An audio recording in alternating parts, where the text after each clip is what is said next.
Okay. Hello and welcome back to the channel. तो आज हम हमारे सेकंड एपिसोड पर हैं, द IITians टॉक शो। और आज हमारे साथ दीपक राज पुरोहित है। और Deepak was also one of my batchmates जब मैं कोचिंग में जेई की तैयारी कर रहा था। And Deepak is from IIT Guwahati and he is a mechanical engineer. And right now Deepak is in IIM Kolkata. So we'll talk a lot of things with Deepak. So hello Deepak, कैसे हो? Hi hello everyone. Welcome to the channel. हो। और कैसा चल रहा है दीपक सब अभी? सब बस बढ़िया चल रहा है एकदम। ओके। तो दीपक, थोड़ी सी हम चाहते हैं कि आप अपनी प्रिपरेशन के बारे में और अपनी जर्नी के बारे में बताएं कि वो आइडिया कौन सा था, वो मोमेंट कौन सा था जो आपको धीरे धीरे जेई की तरफ किसी तरह आप डाइवर्ट हुए और फिर आपने तैयारी करी। और क्या 11th 12th में आपकी जर्नी रही है और कैसी प्रिपरेशन रही? तो hi everyone. So just to start, मैं भी चित्राग के साथ ही रेज्यूमे बैच में था from 9th I guess, 9th 10th 11th 12th 4 साल। तो हाँ हाँ। क्वाइट अ फ्यू पॉइंट्स है जो मेरे पास, जो मतलब मैं शेयर करना चाहता हूँ, जो मुझे पता होता अगर मैं अपनी प्रिपरेशन स्टार्ट करते टाइम तो मुझे हेल्प होती। तो लिस्ट ऑफ पॉइंट्स है जो मुझे लगता है, जो जैसे ही जो कभी स्टार्ट करता है कोई अपनी प्रिपरेशन, तो ये फ्यू पॉइंट्स सबको अपने दिमाग में रखनी चाहिए। First thing is obviously hard work. वो सबसे इंपॉर्टेंट चीज है, and most of the people cut जाते हैं उस स्टेज से बिकॉज वो उतना हार्ड वर्क नहीं कर पाते हैं। वो थोड़ा एग्जैक्टली। चिल आउट कर लेते हैं पीछे वाले टाइम में। So that's the first point, and then second thing is sacrifice. So मेरे साथ ऐसा था कि मैं एट नाइन्थ तक फुटबॉल, क्रिकेट, बास्केटबॉल बहुत गेम्स खेलता था। एंड मेरे लिए बहुत डिफिकल्ट होता था उस टाइम की कोचिंग भी जाना, शाम की क्लास में, एंड उससे मुझे सब कुछ छोड़ना पड़ता था। तो वो 9 10 तो ऐसे ही गए, मैं छोड़ता भी था नहीं भी छोड़ता था, तो हाँ। कभी सीरियस नहीं था उसके बारे में। तो वो भी एक बहुत इंपॉर्टेंट पार्ट है कि सेक्रीफाइस करना पड़ेगा आपको जो भी आप कर रहे हो। देन थर्ड थिंग जो है वो है कंसिस्टेंसी। ये एग्जैक्टली। बहुत लोगों में लैक होती है कि आज 10 घंटे पढ़ लिया, कल 4 घंटे पढ़ेंगे, फिर से कुछ स्पाइक आएगा एंड सडनली 7 आवर्स, एंड वापस ऐसे ही होता है। तो वो चीज बिल्कुल नहीं होनी चाहिए। कंसिस्टेंसी बहुत इंपॉर्टेंट है। एंड और उसी कंसिस्टेंसी में आता है solving like daily practice sheets, जो शुरुआत में करते हैं लोग पर बाद में भूल जाते हैं कि बस दी है तो कभी कर लेंगे, या फिर ऐसा होता है कि आज की जो दी है वो 1 महीने बाद करते हैं। तो वो भी नहीं करनी चाहिए। एग्जैक्टली। देन उसके बाद है स्टडिंग थ्रू शेड्यूल। अभी ऐसा होता था कि मतलब मुझे फिजिक्स बहुत पसंद थी, तो मैं हमेशा फिजिक्स पे ही टाइम देता था क्योंकि मुझे केमिस्ट्री मैथ्स अच्छी लगती थी, पर केमिस्ट्री पे इतना टाइम नहीं दे पाता था मैं। तो ऐसा होता था कि मोस्ट ऑफ द टाइम मेरा फिजिक्स में जा रहा है, केमिस्ट्री मुझे थोड़ी बहुत समझ आ रही है, नहीं आ रही, पर बिल्कुल। वेटेज तो सेम है तीनों का। हाँ हाँ। तो हर रोज हर रोज आपको तीनों सब्जेक्ट पढ़ने विद शेड्यूल। राइट, ये बहुत इंपॉर्टेंट है। राइट। शेड्यूल की बहुत इंपॉर्टेंस है कि राइट। ऐसा होता है मोस्ट ऑफ द डेज में कि आप सिर्फ बिना विदाउट शेड्यूल पढ़ते हो, तो कभी कभी ऐसा होता है कि आप 4 5 घंटे पढ़ रहे हो और ट्रैक टाइम का ट्रैक नहीं कर पा रहे। तो आपको लगता है कि बहुत पढ़ लिया मैंने, एंड फिर रेस्ट ऑफ द डे आप राइट। थोड़ा आराम से चलते हो, पर ज्यादा नहीं पढ़ते। पर अगर आपका शेड्यूल होता है तो आपको पता है, अगर ज्यादा भी पढ़ ले तो आपको पता है नेक्स्ट आपको कुछ पढ़ना है।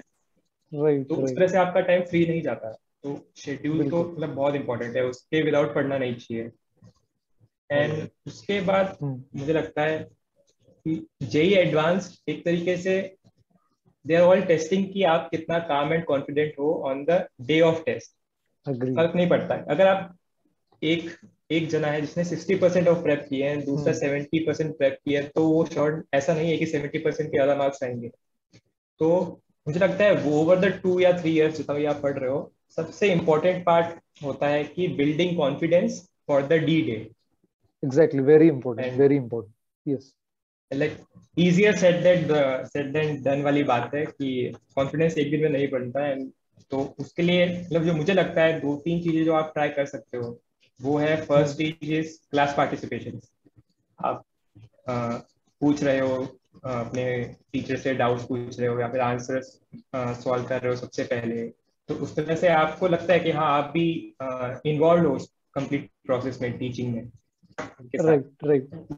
उसके बाद है टेस्ट सीरीज में अच्छे से परफॉर्म करना। अगर आप कंसिस्टेंटली टॉप 5 में आ रहे हो तो एक कॉन्फिडेंस बनता जाएगा आपका बिल्कुल। 2 ईयर्स में। बिल्कुल। एंड उसके बाद है कि आप कुछ फ्यू सब्जेक्ट्स मास्टर कर लो, नो मैटर व्हाट, कि आप उसके मास्टर हो, एंड देन किसी को भी डाउट होंगे आप वो आपके पास आएगा वो पूछने, और आप कोई भी क्वेश्चन आ जाए तो आप कर लोगे, वो इतना कॉन्फिडेंस होना चाहिए कुछ सब्जेक्ट्स में। तो वो बिल्कुल। आपको ऐसे, अगर आपके चार पांच पांच छह सब्जेक्ट पीसीएम तीनों में होंगे तो वो आपका ओवरऑल कॉन्फिडेंस डेवलप कर देंगे। राइट।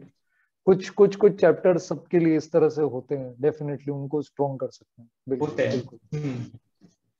राइट। सो और दीपक, हाँ, फाइनली फिर जैसे आपकी रैंक वाज अराउंड 2500, सो आपने आईआईटी गुवाहाटी में मैकेनिकल चूज किया, सो व्हाई आईआईटी गुवाहाटी और व्हाई मैकेनिकल इंजीनियरिंग? सो मेरा हमेशा से फिक्स था कि I was always interested toward physics. तो राइट राइट। मुझे बहुत अच्छी लगती थी, एकदम लॉजिकल थी वो, एंड ज्यादा रटने की जरूरत नहीं पड़ती थी उसमें, एग्जैक्टली। वो इम्पोर्टेंट चीज थी मेरे लिए। तो मेरे लिए तो फिक्स था कि मुझे मैक ही जाना है, क्योंकि फिजिक्स से वो रिलेटेड थी। तो मैंने चॉइस फिलिंग में भी सारी मैक ही भरी ओके। थी, 11 या 12 सारी मैक। तो मुझे तो उस टाइम पक्का श्योर था कि मैं मैक में ही जाऊंगा और कुछ नहीं कर सकता मैं। ऑलराइट। सो कॉलेज के अंदर क्या जर्नी रही आपकी?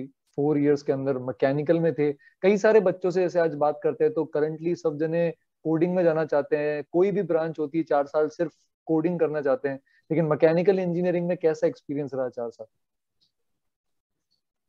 First of all mechanical engineering में एक्सपीरियंस बहुत अच्छा था। मुझे लगता है कि मैकेनिकल इंजीनियरिंग एक तरह से प्रॉब्लम सॉल्विंग सिखाती है, सिर्फ ओके। मैकेनिकल इंजीनियरिंग नहीं सिखाती। आप राइट। किसी भी चीज को सॉल्व कर सकते हो, ऐसे वो आपको टूल्स देते हैं, क्योंकि सब्जेक्ट्स ही ऐसे होते हैं। ग्रेट। And अगर यस। आप जॉब भी कर रहे हो उस फील्ड में तो प्रॉब्लम्स हम्म। भी ऐसी आती है जो पहले नहीं आई होती, या फिर आपको सोचना पड़ता है उन चीजों में। तो एक तरह से हॉलिस्टिक ओवरव्यू देती है आपको मैकेनिकल इंजीनियरिंग। तो ओके।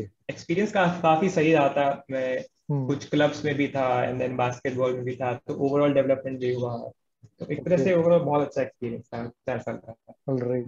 सो कुछ पॉइंट्स जो आप शेयर करना चाहेंगे इंटर्नशिप से रिलेटेड, या कोई कॉम्पिटिशन्स जो आप मैकेनिकल ब्रांच के अंदर आप इन्वॉल्व रहे हो 4 साल? सो एक कंपटीशन में इन्वॉल्व था। सो मैं ऑटोमोबाइल क्लब में था हमारे कैंपस में। राइट। वहां पे ओके। ऐसा होता है कि 10 to 12 स्टूडेंट्स होते हैं एक टीम में, and then okay. Right from scratch वो एक व्हीकल बिल्ड करते ओके। हैं, विद इंजन, जैसे गाड़ी का या किसी मोटरसाइकिल का हम्म। इंजन लेके। Then all designing part, structural design, उसके technical engine side, and overall okay. पूरी पूरी एक तरह से गाड़ी डिजाइन करते हैं, जो राइट। जिसका एक नेशनल कंपटीशन होता है। ओके। तो उसमें मैंने पार्ट लिया था, एंड उसमें बहुत कुछ सीखा। हम्म। बहुत लोगों के साथ इंटरेक्शन हुआ। राइट। एक तरह से वो भी बहुत अच्छा एक्सपीरियंस था मेरे साथ।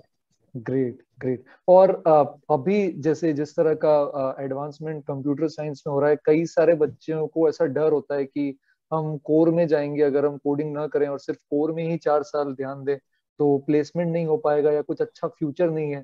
But if I am not wrong, आप बजाज में प्लेस थे, right? So tell us about हाँ। Something that what is the scope and what are the possibilities अगर बच्चे कोर के अंदर ही कंटिन्यू करते हैं, मैक में या इलेक्ट्रिकल में या इसी तरह की ब्रांचेस सो ये एक रेलेवेंट क्वेश्चन हो सकता है, क्योंकि जो मैं था, जब मैंने मुझे पता था मुझे कोडिंग में? नहीं करनी है 4 साल, तो मैंने ओके। बिल्कुल राइट। ट्राई नहीं किया था। डेफिनेट मैं इंटरेस्ट भी इज उसी सेम फॉरमोस्ट। शूज में था राइट। कि मुझे मैकेनिकल करनी है, मैं सिर्फ यही करूंगा।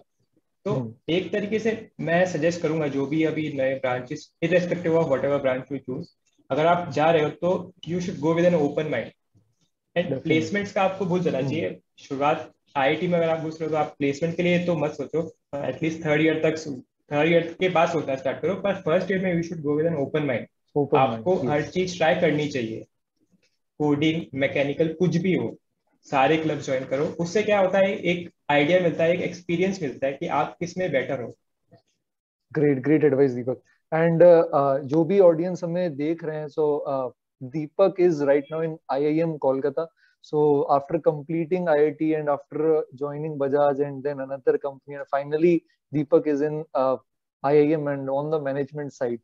So Deepak, ये query है मेरी और I think काफी जने भी जानना चाहते होंगे कि how and why you decided to switch from IIT to IIM, because like अभी आपने कहा कि you are interested in physics and mechanical engineering was something of your interest, so why then shift to management? Yes. So ये बहुत एक deep question है। And Right. So ऐसा हुआ था कि I was always interested in physics, इसलिए मैंने इंटर्नशिप भी मैकेनिकल में की राइट थी, एंड देन उसके बाद मेरा जॉब भी मैकेनिकल में था। Right so right. And 1 year का जॉब था। So okay. रफली 5 इयर्स में एक ही फील्ड के कर रहा था। तो डेफिनेटली। वो मेरी एक इशू था कि मैं दूसरी फील्ड्स को नहीं देखा था, मैंने मुझे लगा था यही है मेरे लिए, this would be the exactly. Best option for me, मुझे यही करना है। पर जैसा मैंने कहा कि ओपन माइंड होना बहुत इंपॉर्टेंट है। तो राइट मैं राइट। जब जब मैं 1 साल में जब बजाज में ही था, तो डिफरेंट प्रॉब्लम्स आती थी मेरे पास। वो ओके। स्पेसिफिकली मैकेनिकल से रिलेटेड हो ऐसा कुछ नहीं होता था। अगर आप ऑर्गेनाइजेशन के लिए वर्क करो तो कुछ भी प्रॉब्लम्स आ सकती है और आपका काम एग्जैक्टली। सॉल्व करना है। तो और उसी उसी ड्यूरेशन में मैंने कुछ डिफरेंट प्रोजेक्ट्स भी ट्राई किए, थोड़ा data science AI related, to solve the all same right. Yes. Problems. तो मुझे लगा कि प्रॉब्लम सॉल्विंग एक इंपॉर्टेंट पार्ट होता है, जो हर फील्ड का सबसे इंपॉर्टेंट चीज होती है, जो जो मुझे पसंद थी। मुझे सिर्फ मैकेनिकल पसंद नहीं था, मुझे प्रॉब्लम सॉल्विंग पसंद थी। ओके। तो ये सब सोचा मैंने, ये सब देखा, तो डिफरेंट कंपनीज में जो मैनेजमेंट साइड होती है उनका मेन जो वर्क होता है वो यही होता है, to solve the company and bigger problems. Okay. And एक तरह से कि वो सिखाते हैं कि how to approach the problems and how to find the best solution. So इस ओके। तरह से कुछ वर्क एक्स लेके, तो मैं ये एडवाइस करूंगा स्टूडेंट्स को कि अगर आप आईआईटी में या कहीं भी घुस रहे हो, तो पहले से मत प्री डिसाइड हो कि 4 साल में ये बात करना है, उसके बाद आईएम एग्जैक्टली। करना है या एमएस करना है, कुछ भी करना है। Explore okay. Out all the options all right. And so कुछ वर्क एक्स भी लो, and right finally right right सब राइट। कुछ पॉइंट्स कवर करके आप डिसाइड करो। Exactly. So work experience is also very important, and along with that an open mind. So बहुत बहुत सारे options है, right? तो अगर हम 2 साल प्रॉपर मेहनत करते हैं 11th 12th में, और फाइनली जब हमारी ड्रीम अचीव होती है, जिसके बाद हम आईआईटी जाते हैं, जिस भी अच्छी आईआईटी में अच्छी ब्रांच में हम जाते हैं, और वहाँ ओपन माइंड से हम अपने ब्रांच के साथ दूसरे ब्रांचेस दूसरे क्लब्स को एक्सप्लोर करें, अच्छी इंटर्नशिप्स में काम करें, कोड करें, वर्क एक्सपीरियंस लें, और उसके साथ साथ डेफिनेटली कॉम्पिटिटिव एग्जाम्स है, आईआईएम है, आईएएस है, and so on. So that is the basic outline. So like आपकी जो जर्नी रही है आईआईटी से IIM, so what was that particular point when you actually started preparing for IIM, like from college itself और from when you were in the job, जब आप job में थे? सो जब मैंने जॉब लिया था, I was pretty hmm. Sure कि मैं यही करूंगा for the rest of the okay. Life. All right. And then yes. कुछ सिचुएशंस डेवलप हुई, मेरे हम्म। कुछ दोस्तों को भी देखा मैंने करते हुए, एंड देन उनसे भी राइट बात की, उन्होंने अपना एक्सपीरियंस शेयर किया राइट। उस सब से। सो आई विल से कि after 1 and 1.5 years of working, मैंने सोचा था कि I should start preparing for that. Okay. All right. So जितने भी मतलब जब हम आईआईटी की तैयारी करते हैं ना, तो हमको एक बहुत ही छोटी एज से हमें क्लियर होता है हमारा एजेंडा कि हाँ ये आईआईटी है, काम करना है। 9th में 10th में पहले बता दिया जाता है 11th में काम करना, हम करते हैं। बट the reality is कि when you go into the IIT there are so many options that it is actually not a good idea to have some preconceptions। पहले ना सोचें, हम जाएं, उसे एक्सप्लोर करें। True. And like Deepak said कि पहले नहीं पता था कि आईएम में जाना है, but when he started working he developed a fair bit of idea that okay this is a field जो दीपक एक्सप्लोर करना चाहते हैं। And then he explore. So it is never too early और too late to explore things, but the important thing is कि आपको चीजें explore करनी है। और डेफिनेटली उसके लिए सबसे पहले फॉरमोस्ट जो चीज इंपॉर्टेंट है वो है कि आप अपनी जेई की प्रिपरेशन को सीरियसली लें। तो Deepak, next week JEE Mains का पहला अटेम्प्ट इस ईयर का, तो कोई special piece of advice for the students who are actually appearing for JEE Mains next week? Advice तो first of all the best, अपना बेस्ट देके आओ या and don't definitely. Lose confidence. And right. जो भी आपने प्रिपेयर प्रिपेयर किया है 2 साल में, वो बेस्ट है, इससे ओके। ज्यादा कुछ नहीं कर सकते। And take the rest week off. Oh okay. So thank you so much Deepak. So I think मैं दीपक के साथ बहुत टाइम बाद कनेक्ट हुआ। आई थिंक लास्ट हम मिले थे क्रिकेट खेलने के लिए, and then we are meeting here online. So hoping to see you again soon, Deepak. And thank you so much या, for joining, right? Thank you so much. And thank others you. who are watching the channel, so please जो जिन्होंने subscribe नहीं किया अभी तक channel, please subscribe करें, comment करें, like करें और शेयर करें। अगर आप जेई एस्पिरेंट हैं और जेई के अंदर हैं तो भी कुछ ना कुछ अगर आप नया करना चाहते हैं, और कोई क्वेरी है जो आप जानना चाहते हैं, तो प्लीज कमेंट्स में मुझे बताएं। और मिलते रहेंगे इसी तरह अच्छे कंटेंट के साथ। सो thank you so much Deepak. Thank you. Okay.